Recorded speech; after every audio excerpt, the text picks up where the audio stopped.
Hello everyone. Today we want to spend some time looking at how to create a flyer using Microsoft Publisher. Now Publisher has lots of great features for you to use. You can tell here all the different templates that they have, everything from an address book to thank you cards to event banners. It's really amazing. So for today I want to show you how to create a basic flyer.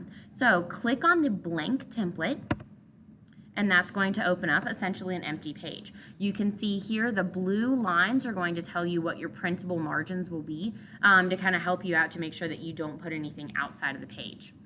Okay, to get started, come up here to Page Design, and over here on the left-hand side, you're going to click on Change Template. This is going to allow us to kind of do a little bit more personality with it. If you'd like, you can use one of the pre-made templates that they have that are a bit more kind of showsy, but these are going to be more on your basic side, and I'm going to show you the better functionalities. So you can choose any type that you want. Today, let's advertise a particular type of event. So I happen to like this bounce one over here. It kind of gives something to catch the eye a little bit. Okay, and then over here on the right-hand side, you're going to see some features. Okay, the first one we're going to come across in order to customize is going to be the color scheme.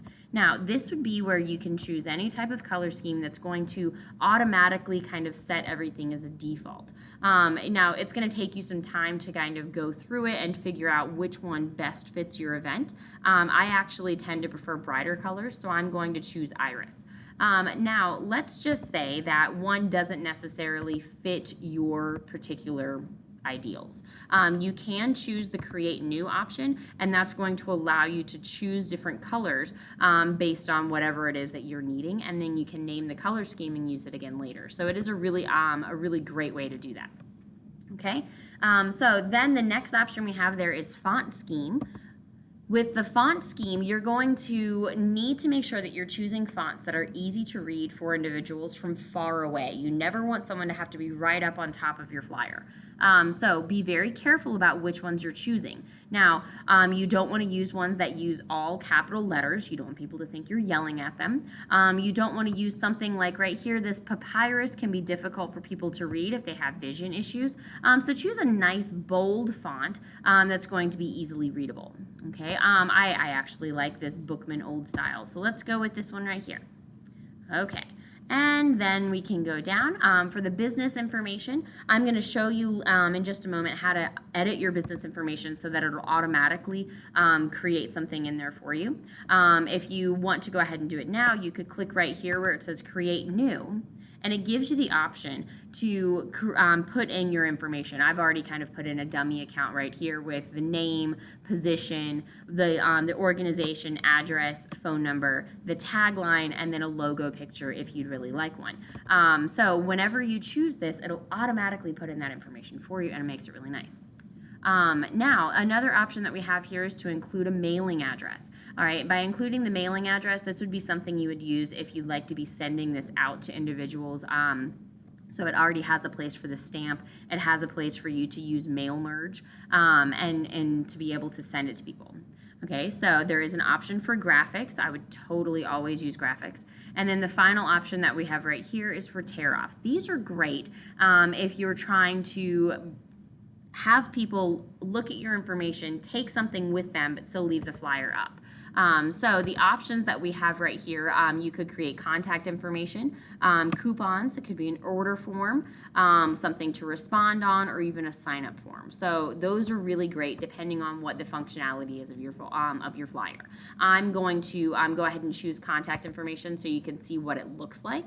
And I'm also going to end up changing my template just because I think that it looks a little bit better with this brocade. Okay, so once you've made all of the options that you'd like, go ahead and click OK.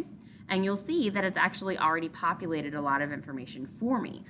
So now it's just going to be a matter of inserting the information that you want. So you can see up here, I've already got my, my organization name, I've got my little tagline, and now for this one, I can create a flyer such as, you know, roommate needed. I need to spell that correctly.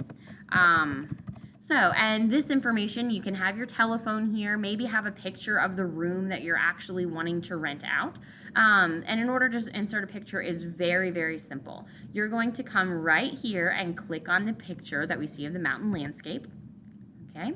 All right, and you can end up choosing pictures from all kinds of things. You could choose from a file. So you would click on this browse button and it'll take you to your photos, and you can see all the photos that I've kind of added here. That doesn't really fit with what I'm needing right now, so that's not going to work. But what I could do is I could also insert an image from Bing. So let's look up a picture for an apartment. Okay, so it's going to find that. This looks like a great example of an apartment building that I might like. Okay, so and now I'll actually be able to edit this image that we're seeing.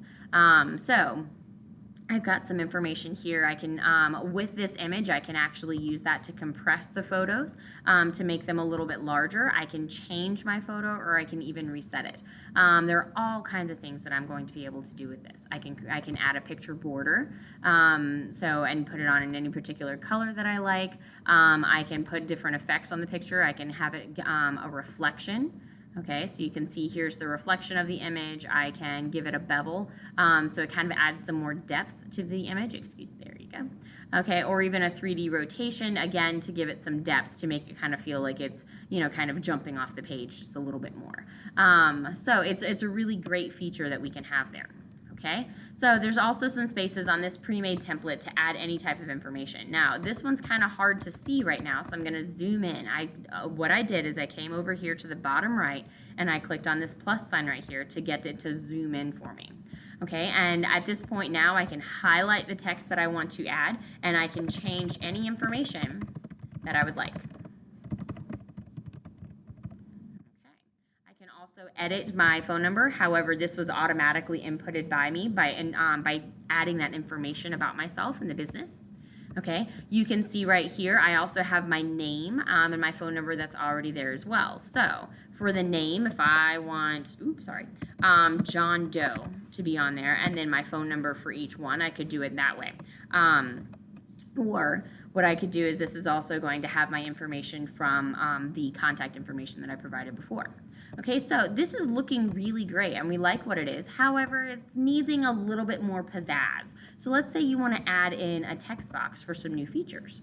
Okay, so in order to do that, I want you to come across the top up here, all right, and I want you to go to Insert. That now gives you the option to add in all kinds of things. So you can add in some business information, a symbol, things like that, or you can add in some word art. So click on word art and you'll see that I have these options that are already created for me that are very visually attractive.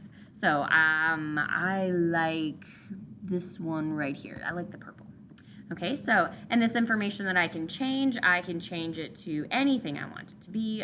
So let's write apartment for rent. Okay, click OK. All right, and now this particular text that I have right here, I can move it around wherever I'd like it to move around. All I have to do is click and drag, and now I can put it wherever I need it. Okay, so you can see that sometimes it is going to move the text around just a little bit, so you have to kind of be careful about what you're going to do.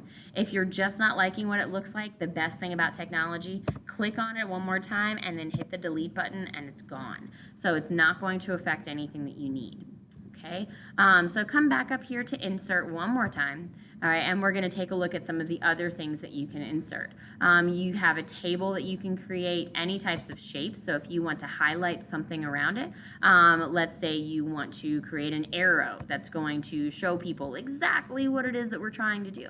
All right, well, that arrow just needs to be changed a little bit to kind of drag it into the information I want. So how I did that is right over here on the top of the arrow, there's a ball at the top, and then I just click and drag. All right, and I can change it into whatever direction I want it to go into. So you have a lot of freedom with the materials that you want to create.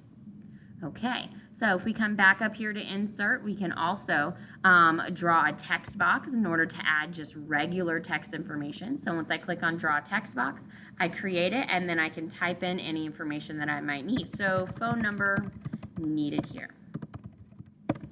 Excuse my typing. Okay, and then from this information, I can now highlight this and change this text in any way that I want it to. I can make it in the center of the text box with some really great colors. I can make it larger, smaller, whatever it is I need to do. Okay, so once you've created your publisher file, then you're going to come over across the top to File, Then you're going to go to Save or Save As. If you'd like to save it just to your desktop as a regular Publisher file, that's a great option. However, not everyone has Microsoft Publisher, and it causes a bit of an issue for people. So if you click on the Save As option and then click on the Browse folder, you can then save it in a different file format. So I'm going to give this a name, Apartment for Rent. Okay, and then I'm going to click on right here where it says Save As Type. I'm going to pull down this drop-down menu, and I'm going to choose to save it as a PDF file. By saving it as a PDF file, more people are going to be able to open the file, and that makes it more accessible to people. Okay, and then I click on Save, and everything is where I want it to be. All right, and finally, if you'd like to print anything that you have, once the PDF file is open, then you can click on the print icon, or you can go back into Publisher and click on File, Print, and then you'll be able to send it to your printer. So, as you can see, there are a lot of really great options that you can go with for Microsoft Publisher. The best thing to do with Microsoft Publisher is that you want to make sure these flyers that you're making it work for you. You're making it something that you can edit, something that is going to draw attention to your flyer, and you're going to want to make sure that it's as personalized as you can possibly make it. Okay, well, I hope this has been helpful. Have a wonderful day.